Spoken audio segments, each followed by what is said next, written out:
Hey everybody, this is Mike. Today is November 10th, 2020, and we are in for another show. Hopefully this one's not going to be too all over the place. My mind has been working on like another research project, I suppose, and this kind of came up, and the timing of it seems like now is the appropriate time, so I kind of like threw this together real quickly. And I think there's like, some interesting thought-provoking sort of stuff in there, so let's go along with this ride. Before I get started, I want to go show a little update on the river map, which I'm creating. It's progressing nicely. Let's see, you can see how it's coming together. And I'm collecting the stones. So what's going to happen is this is going to be like a map, and you're going to cast stones on it, and kind of like I Ching, like how they would throw the bones, but this is going to be a little bit different, and each part of the map represents something. Not really certain how I'm going to pull it all together yet, but that's half the fun for me, is pulling it together. And that being said, like the stones are coming together. So I just got some stones from my friend Paul. He sent me stones from North Dakota, which was, and he took them from the area of small little pebbles of the last great buffalo hunt, if you're familiar with that part of history. My friends Krista and Zach gave me some stones from their land out in New Mexico. I've got stones which I've collected from right here on the Susquehanna River. So they're all going to be part of whatever this is going to be. So I'm excited to see how this unfolds. And, that's the other half of what we're doing here. So let's get into the heart of the matter, what we're talking about today. So this is where it all began. All right.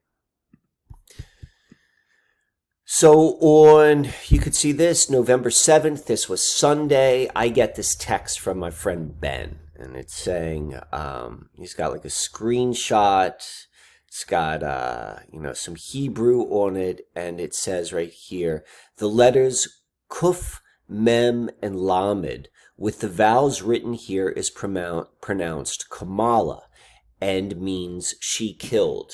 Now, Ben's my friend, I've got a lot of interesting intersections with Ben, but when it comes to if I ever have like questions about the Kabbalah, like he's my go-to guy, like what does this mean or what have you? Like he studies this like very seriously. So, I don't often get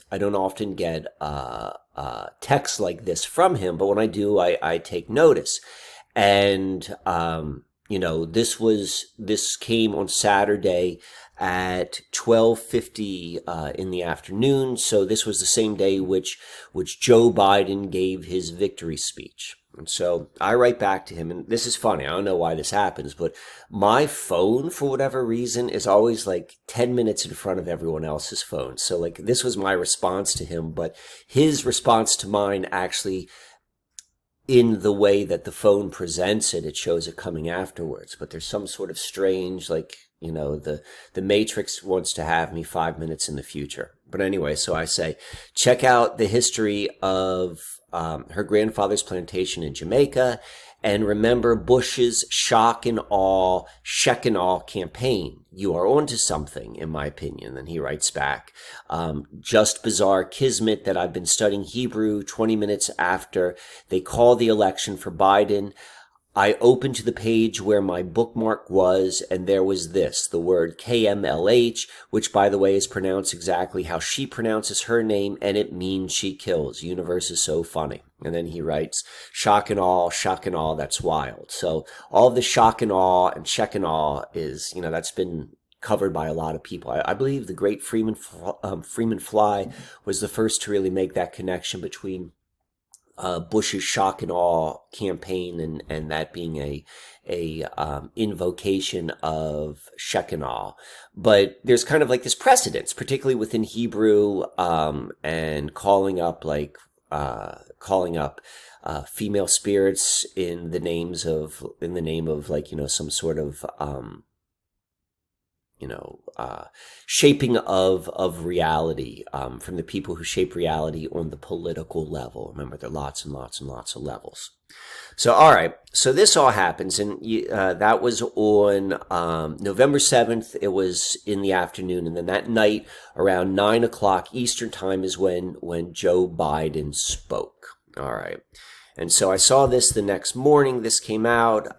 This was in the Daily Mail. You originally came out on November 8th, so the next day. It says, Biden plans shock and awe repudiation of Trump's key policies.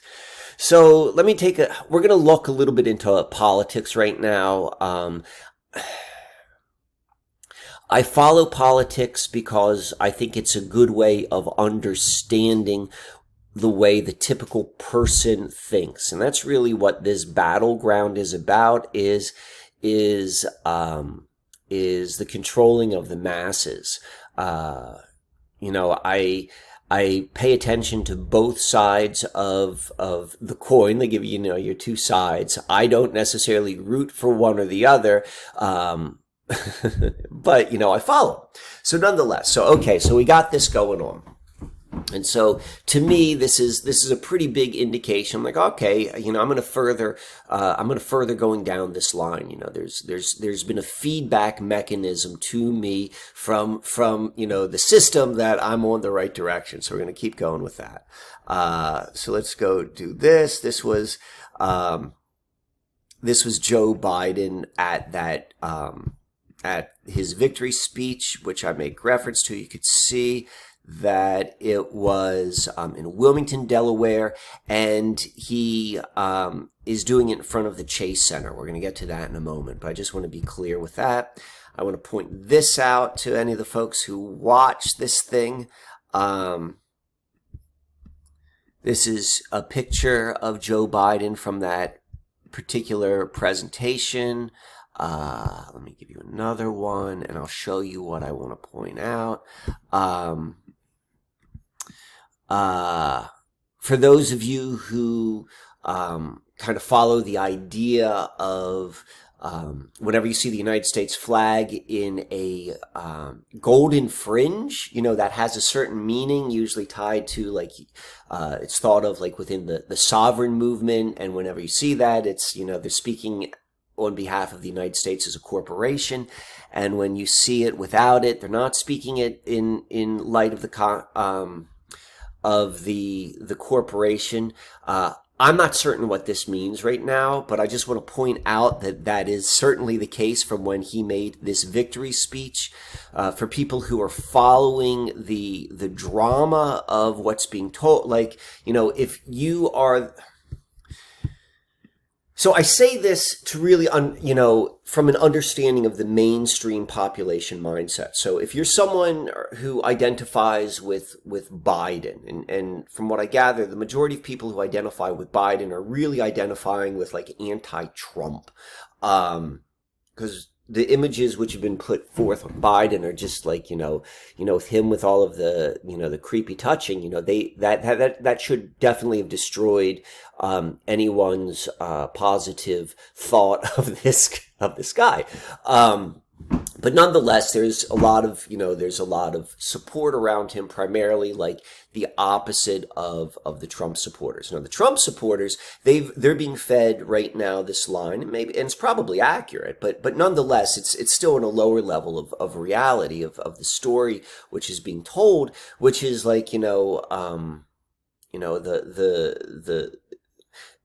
it's true. You can't claim according to how the United States works, is the media doesn't claim who the next president is. And there's certainly, they're creating a bread trail of evidence that shows that the entire election was fraudulent. You got to take a step back. The whole thing is a joke.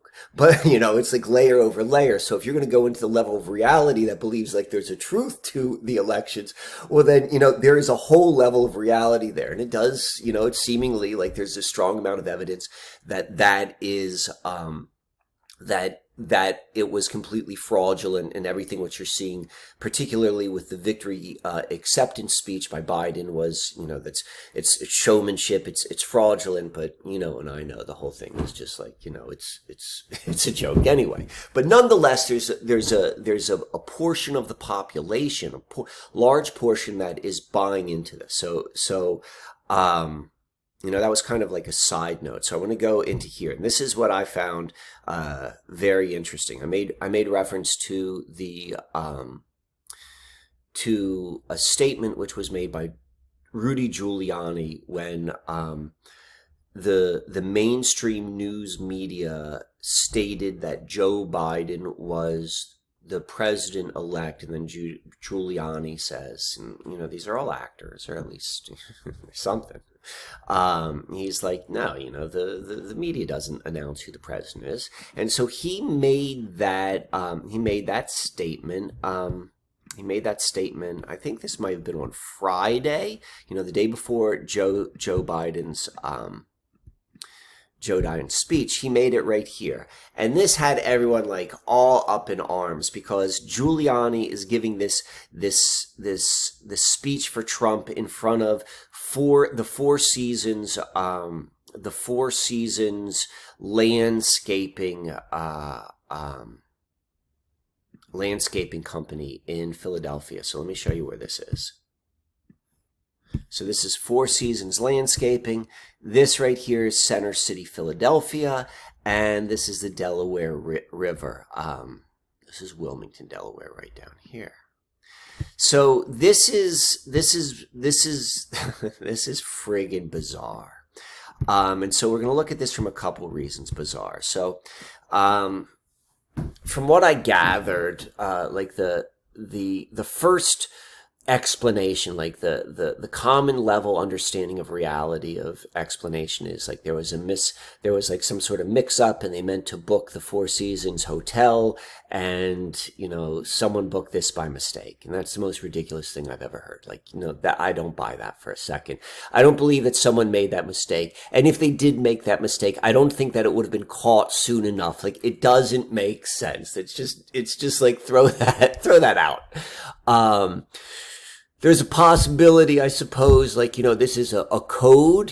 Some people, like, they think that there's like a coded message which is being sent from the Trump campaign, about like a lot of like the behind the scenes, fourth dimensional chess. And this is one of the reasons why I talk about fourth dimensional consciousness, because, maybe this is fourth dimensional consciousness in chess.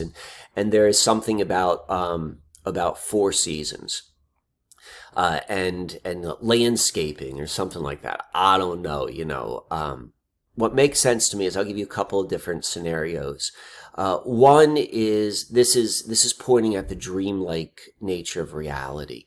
When you look at life from the lens of like what we think of like waking life as a dream interpretation, and really synchro-mysticism in general is all done by understanding symbols and things where you have a connection where it doesn't matter what that connection is, you can cross over to different sort of lines of reality. So Four Seasons, the name Four Seasons, like there's a crossover, and so this is like, this is part of the dream, and that's why it is the Four Seasons, and from that level. But we could also go and look at it. I'm not saying this is the case, but I'm totally open to this of being reality right now. Is like, this is like a glitch in CGI AI Matrix where they said to go and create a deep fake. Like, I mean, everything is a deep fake, which is coming from the internet, which you don't see with your own eyes, and was said to go and do this speech in front of the Four Seasons in Philadelphia. And this is what the CGI AI did.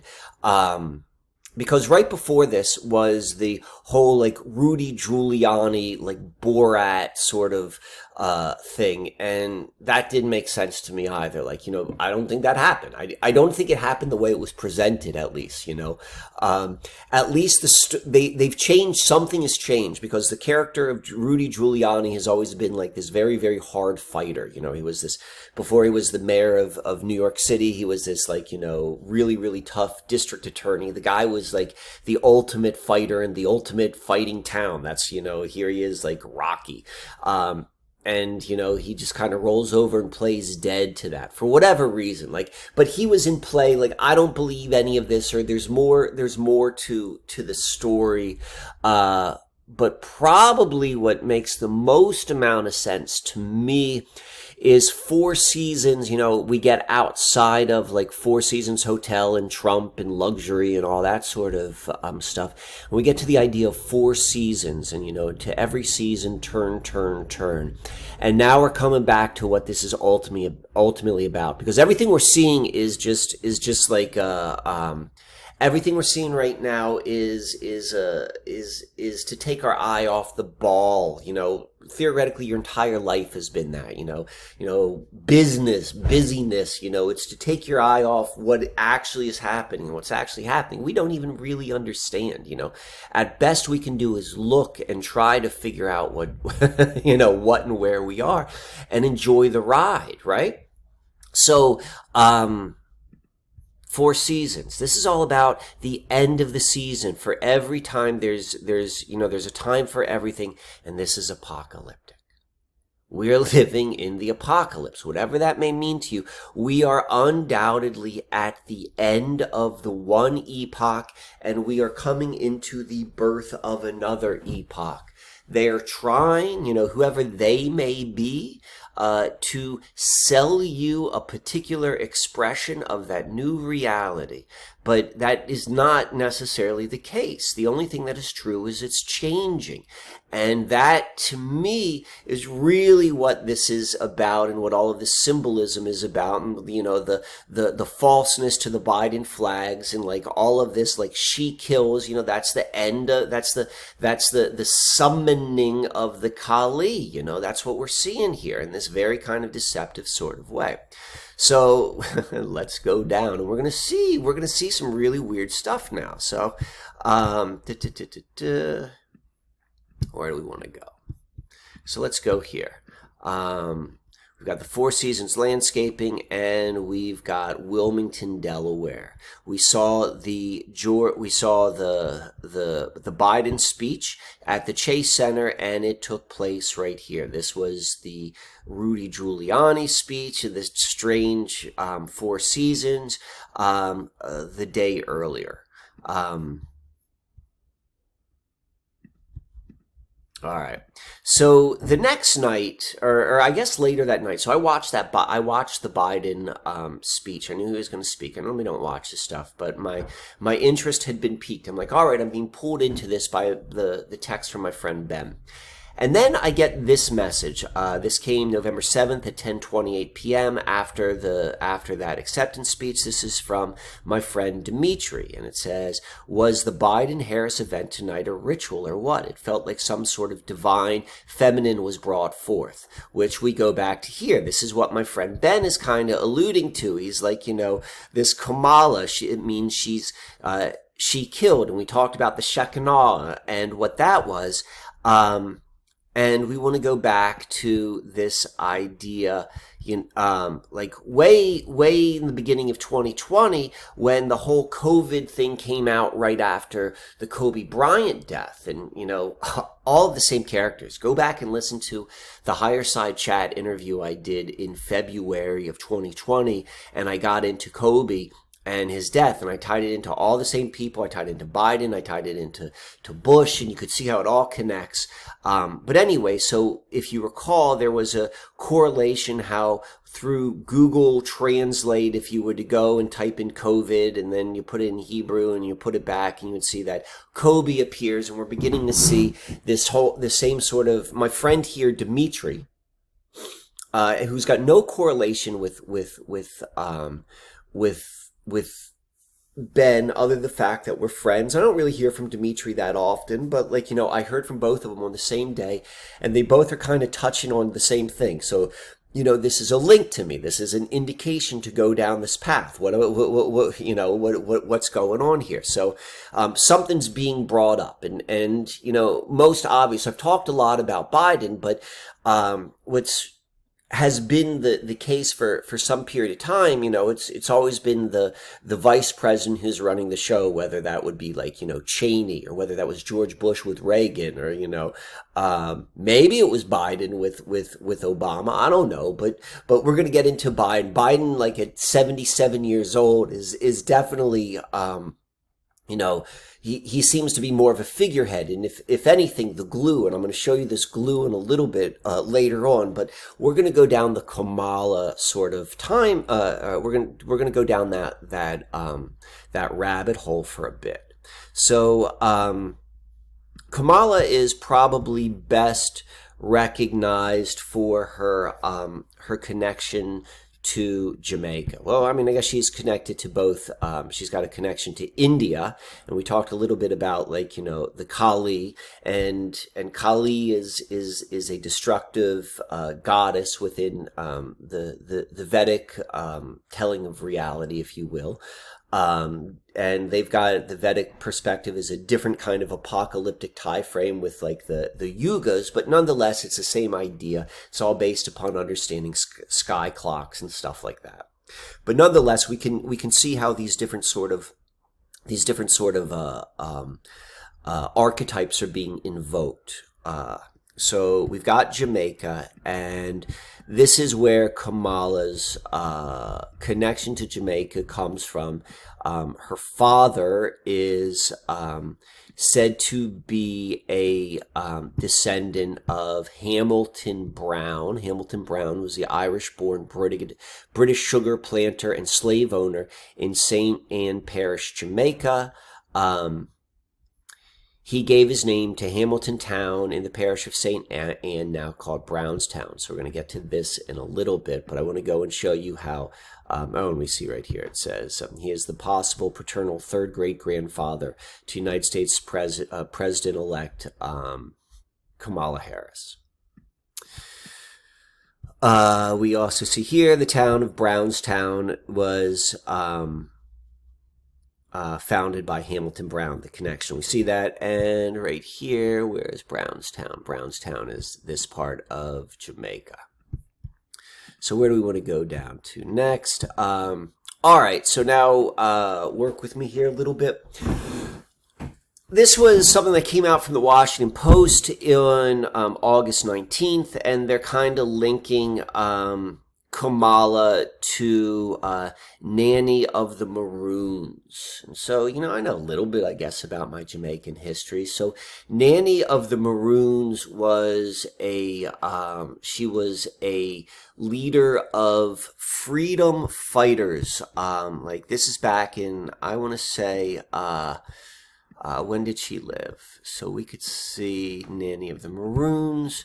She lived late 1600s to the first half of the 1700s. She was the 18th century leader of the Jamaican Maroons. She led a community of formerly enslaved Africans called the Windward Maroons.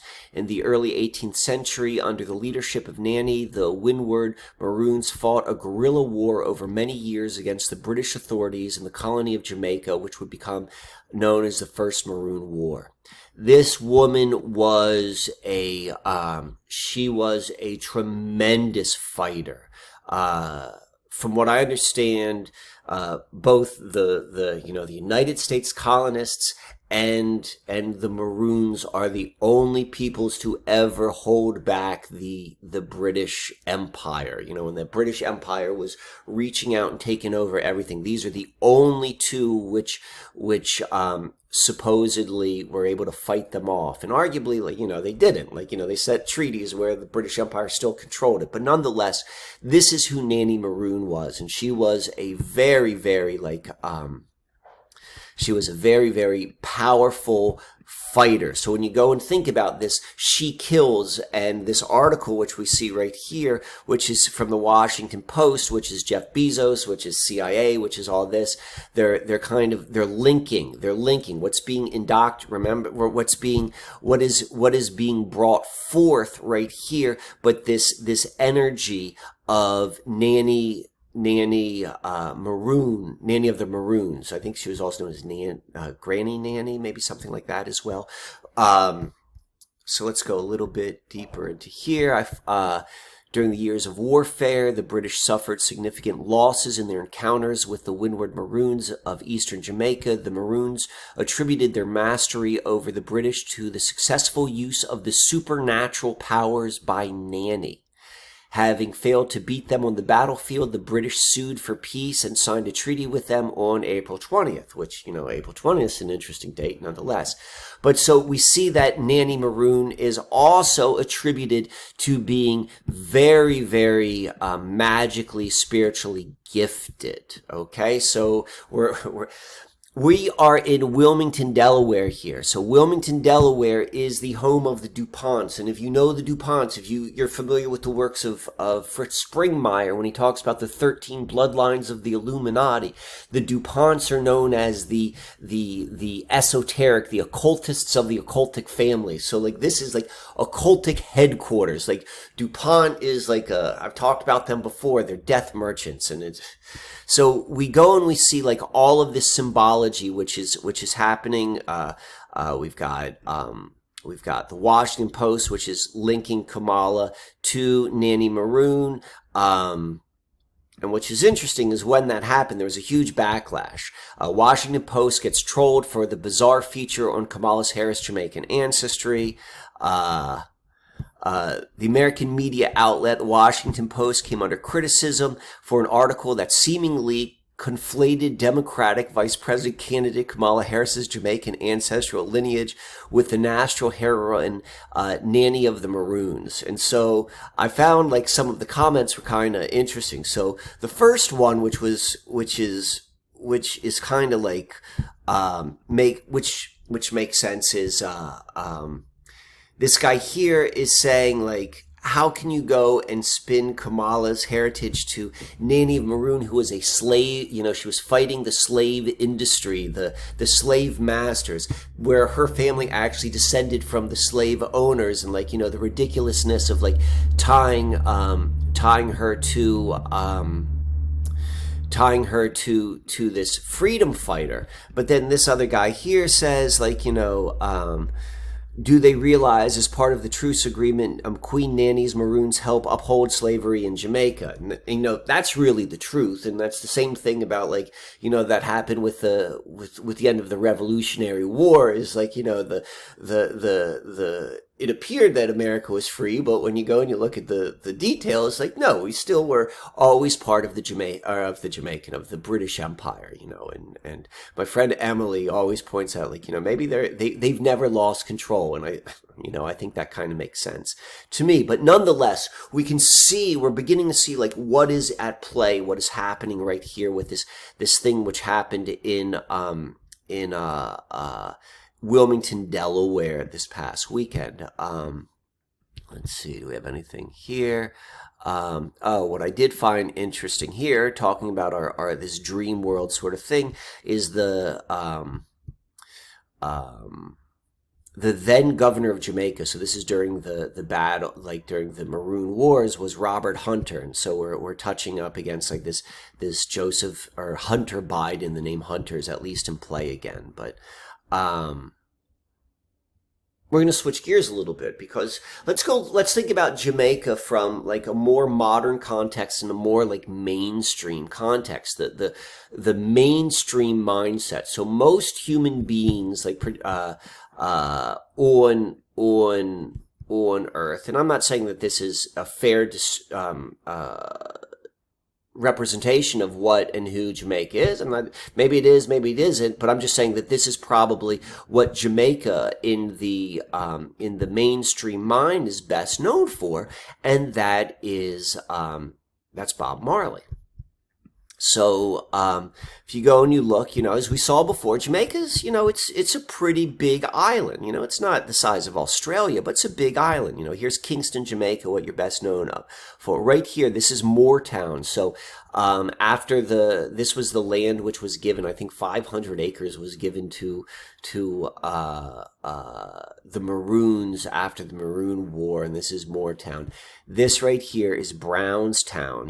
This Montego Bay is all the way over here. And so where do we have Bob Marley? Where was Bob Marley born? But he was born in 9 Mile in St. Anne Parish.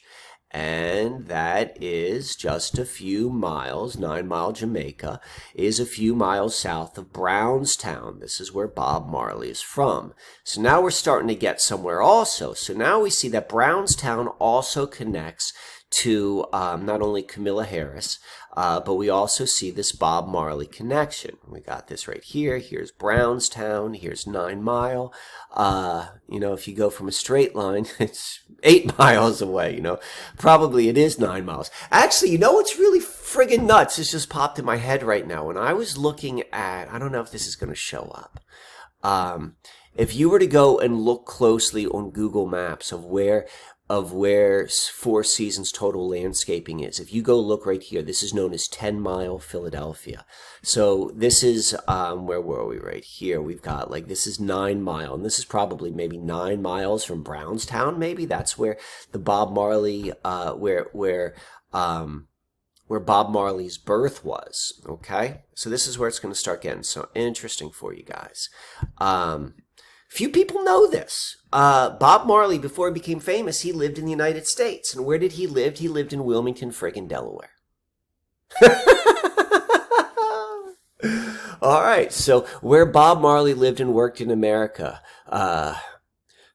As hard as it is to believe, Bob Marley was once a lab assistant by day at DuPont and a fork driver by night at Chrysler in Wilmington, Delaware. Bob Marley, who left us today in 1981, lived with his mom on and off from 65 to 77 at 2313. Talk about numbers. If you're number folks, 2313 are big numbers at North Tatnall, Wilmington, Delaware. So this is the house. This is actually, I think this is across the street from here. You could see there's here's a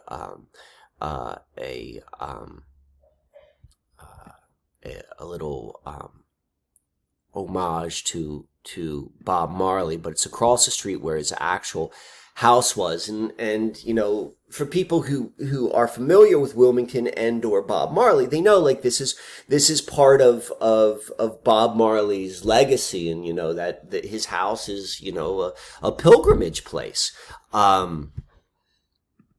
We can go see. So let's go look at this for a little bit. So we got this. So this is we can see, this is in Wilmington, Delaware, One Love Park, originally named the Tatnall Street Playground in 1907. They talk about its relationship to Bob Marley. We could see here, what else is Wilmington really known for? Murder Town. Now we're beginning to see some of the real interesting undertones. This is a better reflection of the DuPont connection of what Wilmington, Delaware is. DuPont's made their money, at least this latest iteration of the DuPont family. They made their money in the colonies selling gunpowder to both sides of the Civil War. Of course, Wilmington is going to be known as Murder Town. What I also thought was interesting was in Biden's speech, you could see he uses Biden. So this was from his speech in Wilmington. He says he calls for the end of the grim era of demonization. So he's using the word actually demons in his speech. He also calls for better angels. This is all very, very ritualistic and spiritual in nature. And we can see all of these players. I pointed out in the last video about going to Scranton and all of that sort of stuff. So let's go and look at this. This is where we get we're going to get some really good traction. So where do we say? We saw that Bob Marley, he lived at 2313 North Tatnall. So where's 2313 North Tatnall? It is right here. Where is the Chase Center where he gave his speech? It's right here. It's about 2 miles apart. This is like right next to each other. And we could see when we're right on the Susquehanna River. And we keep on having this Chrysler, remember, Biden. Marley, we also saw worked at Chrysler Corporation. So we're beginning to see this underlying sort of like symbology being played. So we've got like this double sort of like the victory speech, which was really an introduction, I think, of Kamala on the world stage. We see her right here, and we can see her connection to Brownstown. Her ancestry is connected also to the birthplace of Bob Marley, and we can see that he lived. That their introduction was where he lived here in his time in the United States. All right, so we're going to come back to Bob Marley. We're going to come back to Bob Marley in a little bit. And we're going to go down from like, some of the synchro-mystic to like a little bit some of the other sort of maybe conspiratorial stuff. So we know that Kamala's connection to Jamaica comes from her father, Donald Harris. He was a Jamaican-American economist, professor at Stanford. He's the father of Kamala, all this sort of stuff. And this guy's got a strong connection to the Ford Foundation. Okay? So this is his bio here. We could see his fellowship and awards. We could see in 1968, he was a Ford Foundation visiting fellow. He was in India. That's probably when he met Kamala's mother, I would guess, because she was Indian. And then we could see that he was National Research Council Ford Foundation fellow, 84 to 85. So he has connections to the Ford Foundation. And we also know that Kamala's sister, her current position is Vice President for Democracy, Rights, and Justice for the Ford Foundation. So there are 2 levels of Ford Foundation connection to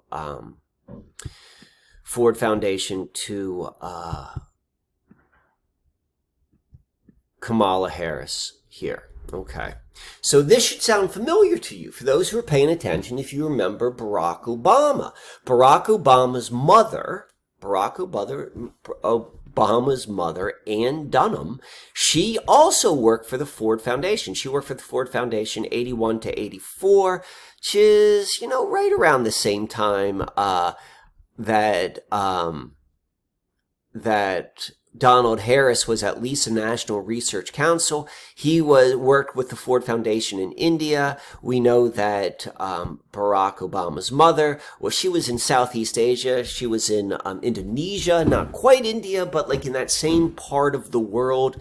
We also know that her boss was Peter Geithner, who was the father of Tim Geithner. Tim Geithner was Barack Obama's Secretary of the Treasury. And we can begin to see this connection. And we can almost say this link. We've got this Ford Foundation link, multi-generational, of mother and son, of father and daughter. And there's this glue with Biden. We're beginning, he was the vice president. Now he's the at least, the self-declared and at least has the energetic, the intellectual agreement of the mainstream mind of being president. My guess is this story is very, of whoever's going to be the president of the United States, that the story is is probably just beginning. But nonetheless, at the time of this recording, he's kind of recognized as the energetic president-elect based upon, all the people who subscribe to mainstream media. But nonetheless, we see the connection through Biden of these two Ford Foundation families, okay? And particularly through Southeast Asia, through India, through all of this sort of stuff. Where do I want to go through here?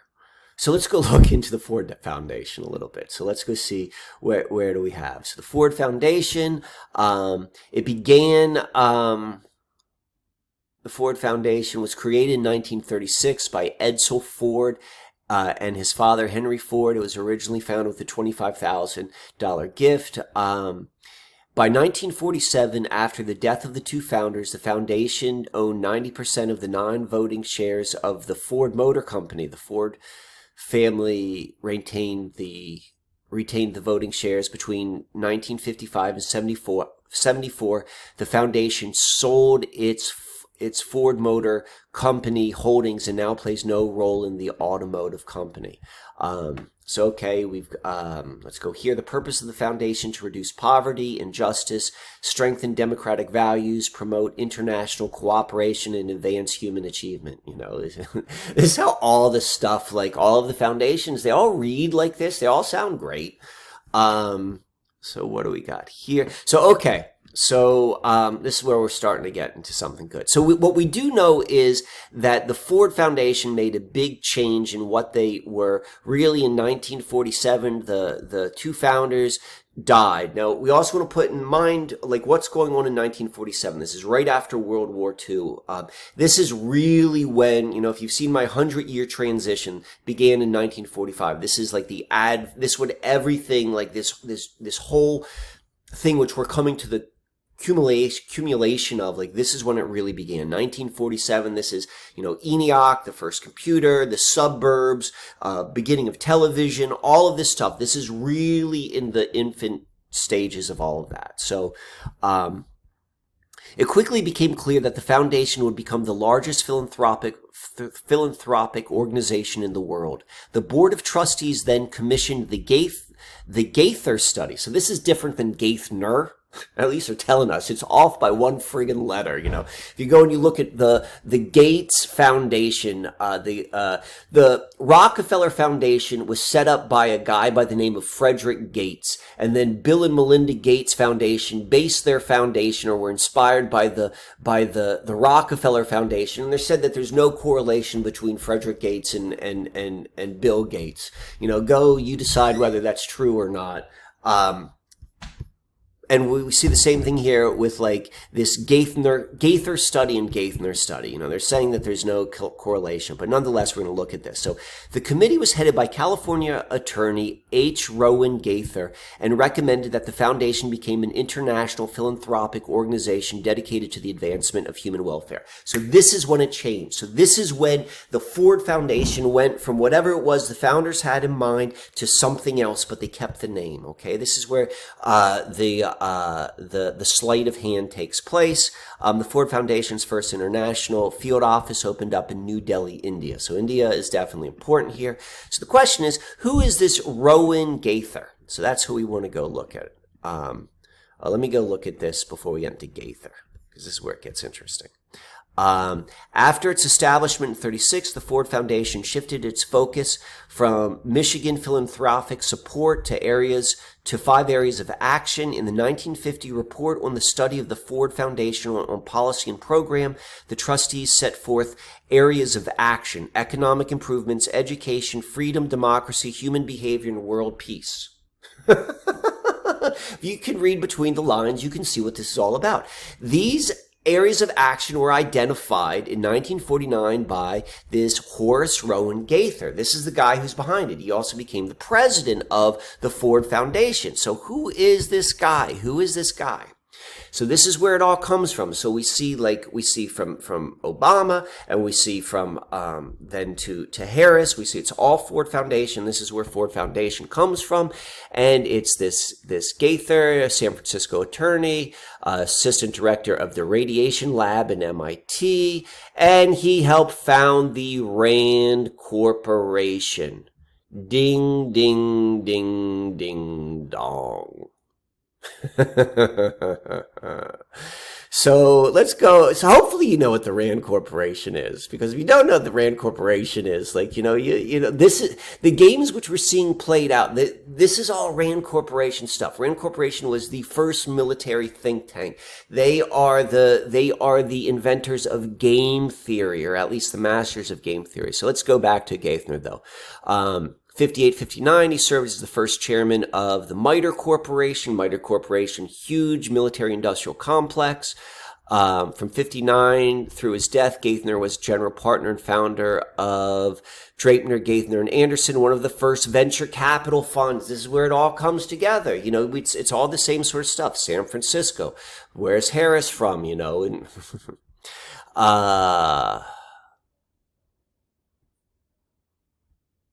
he was hired by Henry Ford II to help set the priorities for the Ford Foundation in 47, studying the chair. We covered all of that.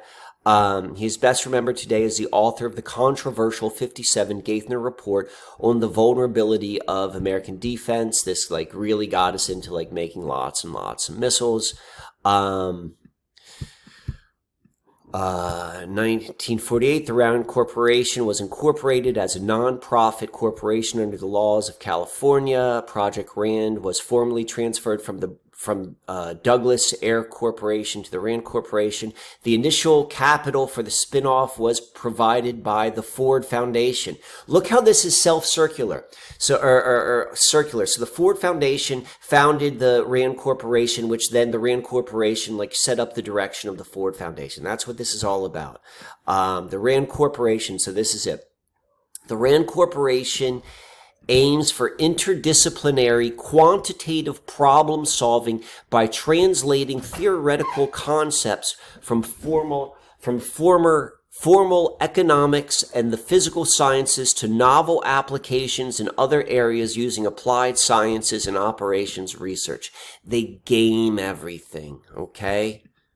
Game theory, the study of mathematical models of conflict and cooperation between intelligent, rational decision makers. Game theory is also known for more descriptively as interactive decision theory. For more than 6 decades, Rand researchers have used game theory to explore economics, political science, psychology, and conflict. So this is like we could spend years talking about it. So this is a you know, when I first became aware of Rand Corporation, I heard this story, I read this story. Like this is one of like an example of the type of research which they would do. And this I think took place like somewhere like in you know, Southeast Asia in the 50s. And they got like a whole bunch of people to come in, just like normal folks off the street. They had like 10 American dollars, which wherever they were would be the equivalent of like, let's say a year's salary. And they would have two people that don't know each other. And they would say to one person, they'd say like, all right, you get to decide what the split of this $10 is, you know, a full year's salary of like how much you get and how much this other person gets. And the other person, they get just one option. They get one option. They can either agree to it or they disagree to it. And so they would do that. And the overwhelming majority of humanity did this. Like, what? You know, you're going to give me a year's salary and I split it between me and this other guy. I'm like, I'll take half and he'll take half. But they did it with enough people and they began to realize like, you know, some people got kind of smart and they were like, hold on, I could do like 52%. I could take, you know, $5.20 and give that guy $4.80 and he's not going to say no to that. So I'm going to do that.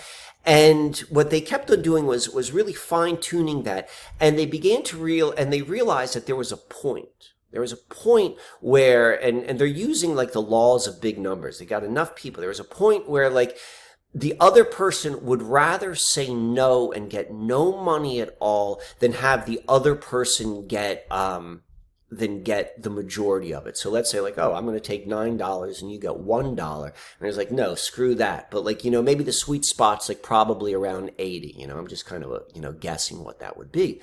But the point of what this knowledge would be is understanding like what is the general line of how far someone would go to getting the short end of the stick before they're going to go and say, no, I don't want any of this. I'm going to destroy this whole thing. You get no money. I get no money because I'm not going to let you go and take advantage of me. And so why is that important? That's important for two reasons. So there is this is what game theory, or this is an example of like how game theory can be used, is like they quantified, they gamed out the situation. Like, this is what, if you watch Queen's Gambit and you could see how chess players think, and they play out every scenario so that they know what to do. This is what all of this, like people who are controlling scenarios of reality, they've gamed out all of the situations done from organizations like the Rand Corporation, who's like, I've tried all of these different situations, and this is what is probably going to be the smartest move for you to do in this situation. And so I'm telling you the story of like how they figure this out. So basically what they were able to do in this one scenario of like asking people how much money you would take, they get two pieces of information. Like, what is that? What in a bargaining situation, how far can they push where the average person is going to be able to go and say like, okay, that's a fair compromise. I'm willing to go and give this because I'm going to get a little bit back. But even more so, they're then, once they've identified who's the type of person who's really going to go and push the furthest amount, who's the type of person who is going to go and say like, okay, I can go and I'm going to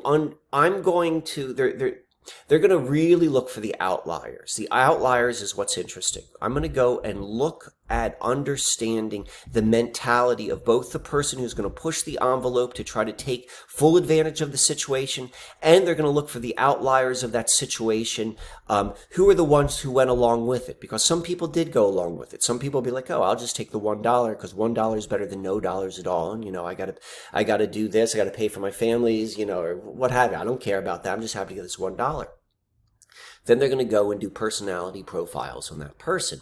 And then they're going to understand how do you go and develop more psychopaths? And then how are you going to develop more people who are going to go and just lay over and take it to the psychopaths? And then they're going to go and figure out how to go and create those sort of psychological behavior sets within a population so you can take it, so you can go and beat them, already have them like prepared to like roll over.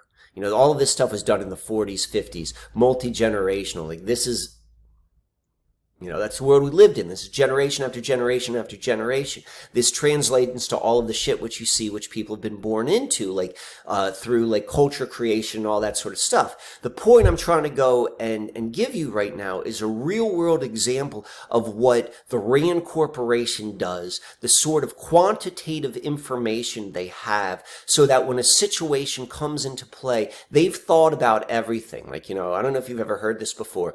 If you've ever been pulled over by a cop, and maybe you've had like a drink or two, and you're thinking like, as the cop's walking up, like, what are you going to say because you've had a drink and you don't want to go and get pulled over? Certainly don't drink and drive. But this is probably, if this is happening to you, this is like the second time, maybe third time in your life. Most likely it's the first time, hopefully the first time in your life you've ever been in this situation. But that cop has seen that 100 times every shift that he's walked up, and he's heard every single thing. He has considerable amount of experiential information before the common person. The common person is trying to think on their feet. The same thing with like this gaming situation with the Rand Corporation, with this military industrial complex who've come up with all of the computer systems and the AI and all of that. They have gamed every single situation so that when that situation presents itself to the typical person on the street, they're trying to figure out what to do. Meanwhile, for 40 years, this has already been gamed by the same folks. And these are the folks who are running the show. And these folks are also practicing magic, mind control, whatever you want to go call it. So let's go back to our presentation. All right, where are we? So we got this. Here's another example. So the Delphi method. The Delphi method is another example of Rand Corporation mind control. The Delphi method is a technique of deception, of achieving consensus. The Delphi method has been around for 50 years. The Delphi method derives from the Oracle of Delphi, and although the authors of the method were unhappy with the oracle connotations of the name, smacking a little bit of the occult, I just showed you this is an occult MF organization. This is all occultic. The Delphi method assumes that group judgments are more valid than individual judgments, and the Delphi method was developed at the beginning of the Cold War, 1940s, 50s. This is all the same time period, and we could see right here that all of this is, the Delphi method was developed by Project Rand during the 50s and 60s. These are the same folks. Go look into the Delphi technique, where it's like cockroaches. Like, you know what? If you see one, assume there are 100 others. If they've got this one technique, how many other techniques do you have?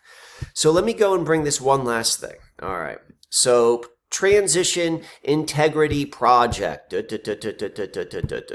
go and look right here. The Transition Integrity Project was a short-term project launched by Rosa Brooks and Nils Gilman to conduct scenario-based exercises. That's game theory. They're gaming it, aimed at identifying potential risks to the integrity of the November 3rd, 2020 election and transition process. Our goal was to help ensure that the 2020 presidential election is free, fair, and peaceful. This was done in June 2020. This is just like all of the gaming that was done for the COVID breakout in December 2019. Here are the folks who are, we saw the about was about this Rosa, they're playing the Rosa name.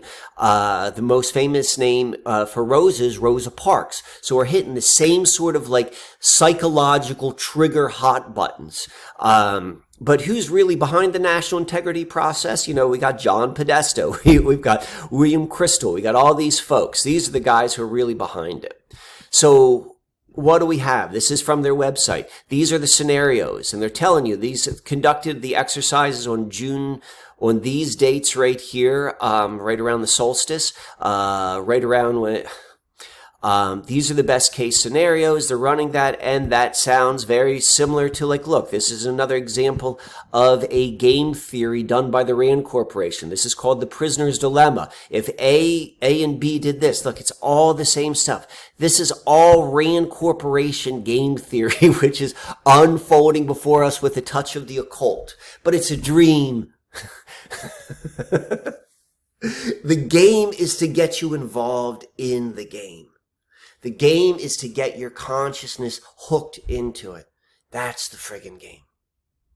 That's layer 2 of it, at least. The people who are in it, like there's that layer of the game, but the people who are trying to leave the game, who are moving from 4th dimensional consciousness to 5th or 3rd dimensional consciousness, the game is not to get hooked into it.